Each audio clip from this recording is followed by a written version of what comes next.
Wannan shine hanyar da za ku mai da hotunan ku daga wannan zuwa wannan tare da taimakon application ɗaya cikin ƙasa da sakanni 10. So idan kuna da wani aboki wanda baya iya murmushi ko dariya a hoto sai ku daure ku taimaki rayuwarsa da wannan.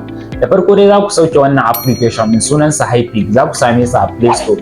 Bayan kun sauke application kuna shiga cikin application din sai ku yi danna import din nan. Sannan kuma sai ku zaɓi hoton da kuke so ku yi amfani da shi, kamar mu zaɓi wannan hoton.